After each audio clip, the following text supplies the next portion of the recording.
His name is Joe Sawtus. Is Joe here? Never heard of the guy. Joe, but nobody's ever knew. Joe was a member of the Rough Riders. When I was old, Joe was just what I was. You might know and might not know, Joe, brother, and I used to ride together. And Joe learned all his tricks from his brother, and he still knows. And he's just a young fella. Anyhow, Joe and I belonged to the Winnipeg RoughRiders Motorcycle Club in the 40s, 50s, middle 50s, until I found out that in 1950 I wasn't 21 yet. So I got kicked out of the club because you had to be 21 to drink. Tea, coffee. Legally drink. Legally. Being a war veteran place where they held their meetings on Portage Avenue beside the famous Princeton Cafe, where both clubs, the Manitoba Motorcycle Club, the RoughRiders Motorcycle Club, we had our little session in the Princeton Cafe first, and then we went upstairs to the meeting upstairs. The old fellow who was on the door was a war veteran from the First World War. I don't know his last name right now, but his first name was Curly. Curly had one arm only. He was in a ship that got blown up during the First World War. And naturally, he was a member of the War Amps. I got in because I was sort of a member of the Canadian, what do you call the Navy League, or the Sea Cadets. And because I had a serial number at that time to get in, I could get upstairs with the boys until the company that I worked for, where I retired from, had their inspectors kick me out, along with all us younger guys. So the club broke up.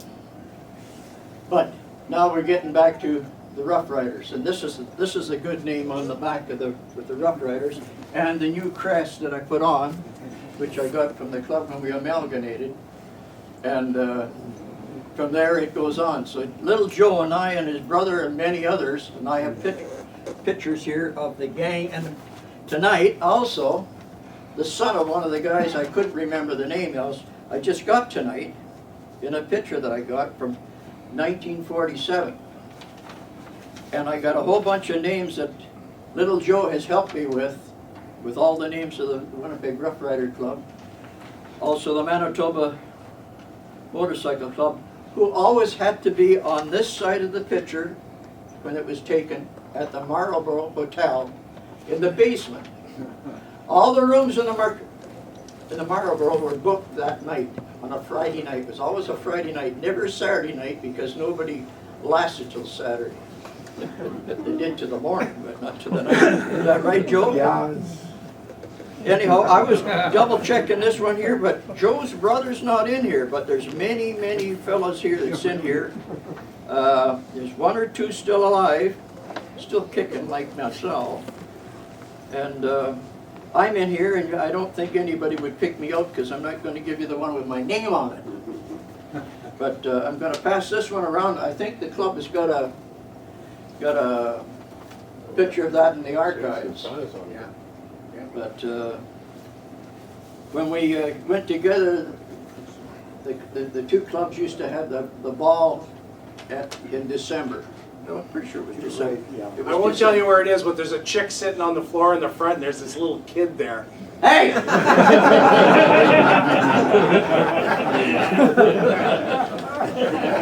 Might just be I hope Bill. there's no women here tonight. I don't think so, is there? Tell that story. Yeah, that's a good story. I don't know. There's a fellow by the name of Burton mentioned here tonight. It's his son.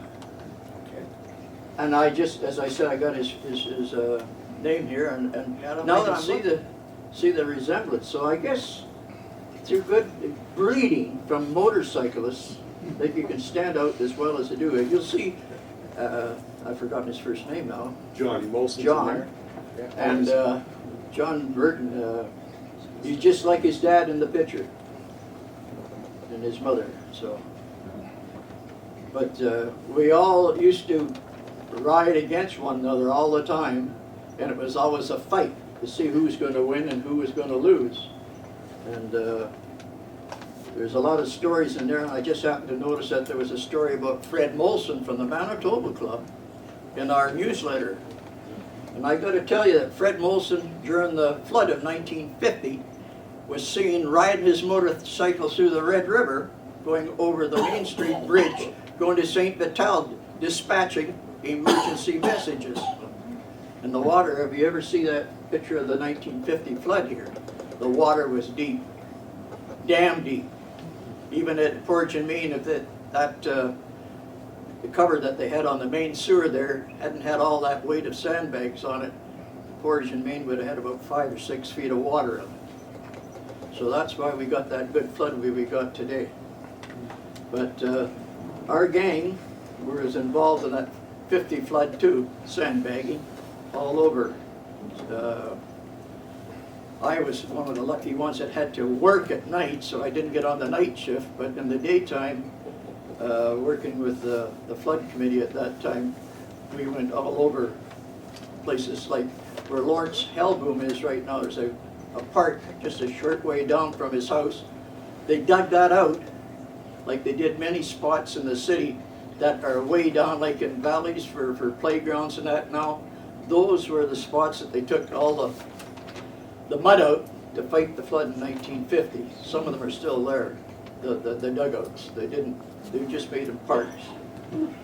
But our guys always had a pretty good time riding the bikes, going places, and everybody used to get flat tires in them days, you know. I've been very fortunate in my life never having a flat tire on the bike riding it. I better touch wood, because I intend to ride until I die. And Bill, you joined the club when you were 15. Yeah. What year was that? 1945. 1945. So from there on, I just kept going until they kicked us out. But us young guys all started getting girlfriends. Well, that got into trouble because we started a new motorcycle club, the other one. It was called the Red River Ramblers Motorcycle Club. We got it certified. Next thing you know, guys are getting married, so that club only lasted about 2.5 years, 3 years.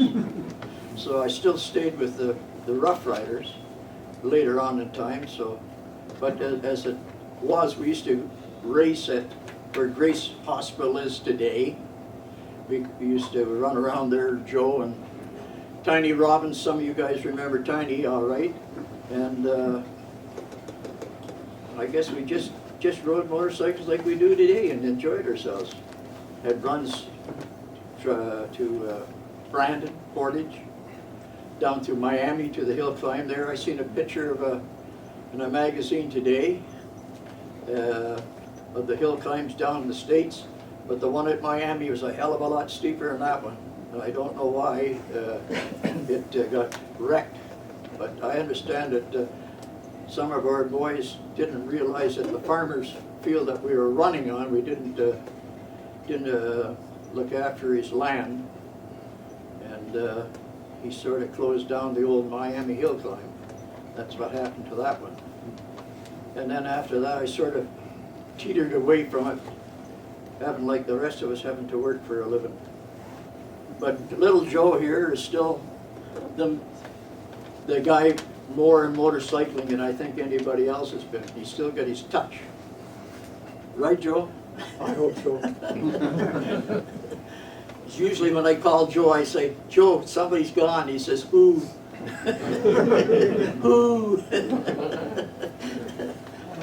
But no, all those years that I was there with the 6 of them, we used to have runs all over the place. I got a couple other shots in here that I'll pass on so you guys will have a look at. Some of them are spots that you won't see today, but they're still there, but they're in the different circumference of places in here. Here's another shot that I'll pass around of the guys at the Winnipeg 75th birthday. The city of Winnipeg's birthday, and this is taken on the corner of Euclid and no, street back Acton, Aikens, is it? Aikens, and just off Main Street anyhow. It's where the parade. We were the last ones in the parade that they had in 1975. The Winnipeg Motorcycle RoughRiders For the 75th, you for said. the So 75th. that'd be 1949. 49, yeah. Yeah. The So- 74 would have been the 100th anniversary. So, but that's one's in there. But then there's a few other pictures here of a fellow who had the misfortune in life of being a Winnipeg Grenadier, which was good in one way and bad in another. He come back with only one lung. I better let you have a good look at that guy, and he'll tell me right away who it is. That's him, George Crash Peterson. George is 96, I think he is now, or 97. And he's still living, and he's fighting for the Japanese government to say they're sorry for doing what they did to the boys in the Grenadiers. It's when Hong Kong fell in 1940. Yeah. There's a little bridge on the back of that. These are pictures that I had to grab in a hurry because some guy backed down. Now I got another picture here that's a famous place today. It's even got a coaster, a roller coaster on it. You know where that is, Joe? Yeah. That's Winnipeg Winnipeg Beach. Beach. Yeah, that's when I was around. We tore that down and sold it to California. Yeah. Well, I'm going to show you another picture. This is why I'm riding a motorcycle today. That's my mother and her brother in Scotland riding a motorcycle. John, you're going to have to tell me the name of that motorcycle because I can't read it. They're pretty hard to read that one. But that's why I'm still riding a motorcycle today. Well, if it's a Norton, John's going to link you. Oh, I don't think that's a Norton. Nortons weren't then, around then.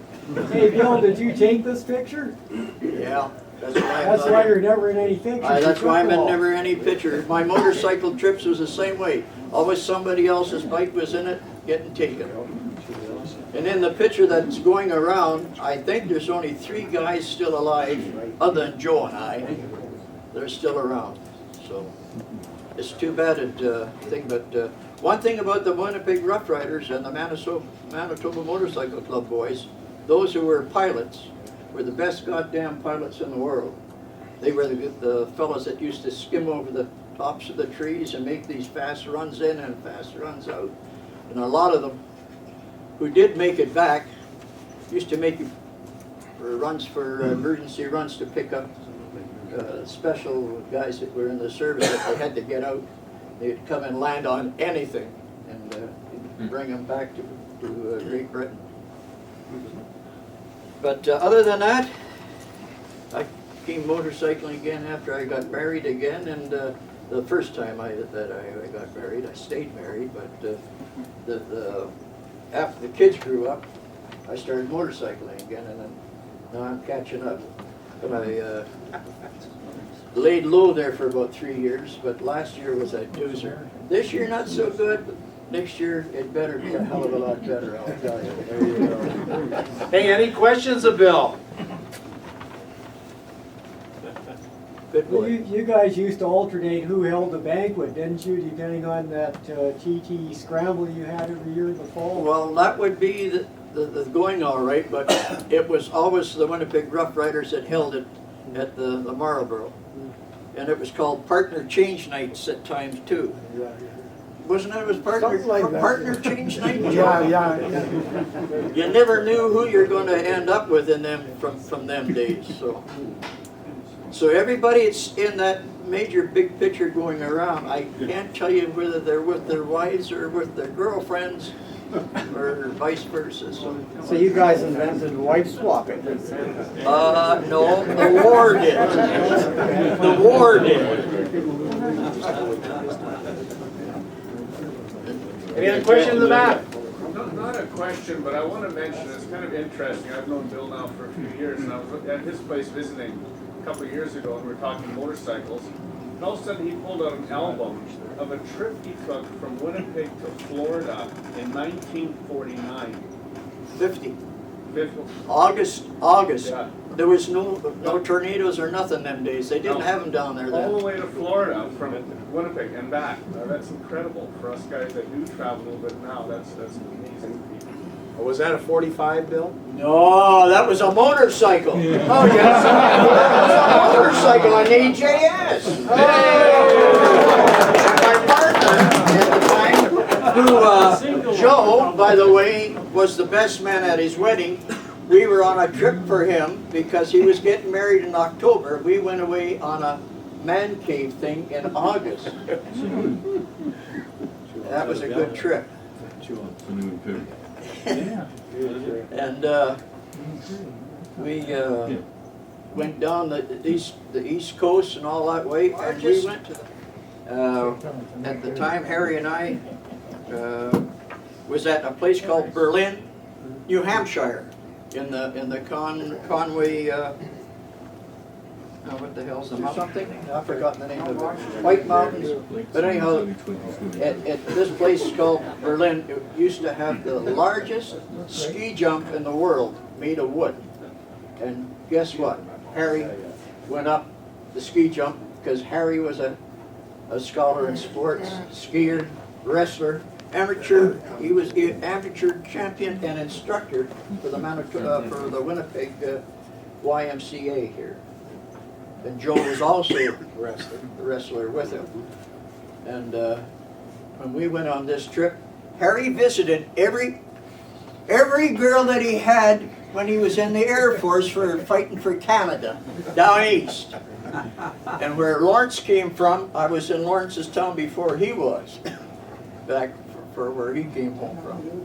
So I've been down the East Coast, the West, and all around there, and there's more stories to it than that, but I couldn't find everything I wanted to show you, so tonight, but next time there'll be a next time, and Well, there's always a next time, and two Winnipeg Rough Rider members are excellent, and as you say, for a club that has been disbanded now for close to 60 years, it's quite amazing that we've still got a lot of paraphernalia around. Are there any other questions for Bill or Joe? Chaz? Talking about clubs, was there ever a club in Winnipeg called Winnipeg RoughRiders? it still is. I think there still is a Road Riders. That started a few years back. It's not that old. No, I'm thinking because my deceased brother, way back in the mid to late 60s. It was the Harley Road Riders. There was a, The Sucker Punch, I think. Go for Sunday rides. All right. that's, Well, we want to thank Bill and Joe. I mean, we've introduced Joe to you before here. Just, you know what, guys? Kind of two living legends of the old motorcycle. and Joe is younger than I All right. am.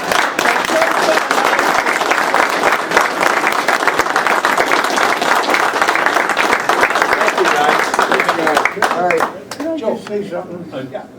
You're looking at one of the people that gave his all to almost everything where somebody was needed that would do the job justice.